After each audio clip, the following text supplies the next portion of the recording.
Nice to meet you. This is an addition to the previous video about the lens of search and our whole system of searching for a job. Where do we get the list of companies from? Many people refer to the list of industries provided by LinkedIn. LinkedIn has its own way of listing those industries that differ from the national directory of industries. What can happen in this case if you use LinkedIn? In a general directory of all the companies that operate on the market in a particular industry in your country, you can choose one of the industries that interests you, which has 100 companies that start with an A letter, for example, and 20 companies that start with B letter, and 27 companies that start with C letter. If you look through LinkedIn, no one can guarantee that LinkedIn will have those industries. Let's say industry A will have only 5 companies instead of 100. Industry B will have only 2 companies instead of 20, and so on. It appears that LinkedIn doesn't have the completeness that standard national databases or directories of companies have. LinkedIn doesn't include information on all the industries and companies. Inside this resource, the number of companies might be much less than an actual number of companies that exist in your country. They might not have the companies that interest you in your search process. Therefore, I recommend you to use the standard databases. Find the maximum possible number of companies available and enter everything into your Excel spreadsheet. It's fine if your list is very long. If you have 6 or 8 industries in mind, preferably no more, you can make in Excel a separate sheet for each industry, so you won't be confused. Also, on each sheet, you can indicate the level of their priority to you. If the priorities change, you can shift the sheets and rename them. The setting of priorities will depend on what comes out of our testing preliminary exploring. The feedback that we will be getting from the industries in terms of how they react to us. It is a convenient way to work with different industries, and it includes all the companies available. In terms of industries per se, LinkedIn does not provide a system such.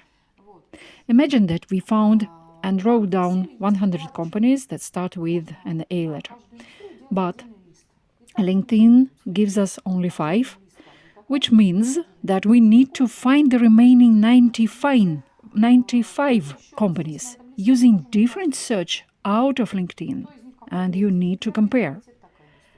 If our spreadsheet contains these 100 companies starting with A, 5 of them we found via LinkedIn. We communicate with human resources or with the leader of these 5 companies. Then for the next 95 companies, we refer to the database. We know that we have those remaining 95 companies on our list and they won't be lost. You need to send them your resume. That is why when we use databases, we cover the whole number of industries and whole number of companies that are out there. If we use only LinkedIn, our search base is incomplete. And when we create an Excel spreadsheet using only the information from LinkedIn, then we can get lost and not have a full understanding of what we have missed. It's very important what we have missed. Where are the remaining 95 companies in one industry or 12 in another? After missing this information, it will be very hard to restore it. It makes sense to start with the completeness of information. Where can we get the list of all companies we need? First of all, in different databases by industry, there are separate databases for industries. Almost every industry compiles its own databases of all enterprises and organizations that work in it.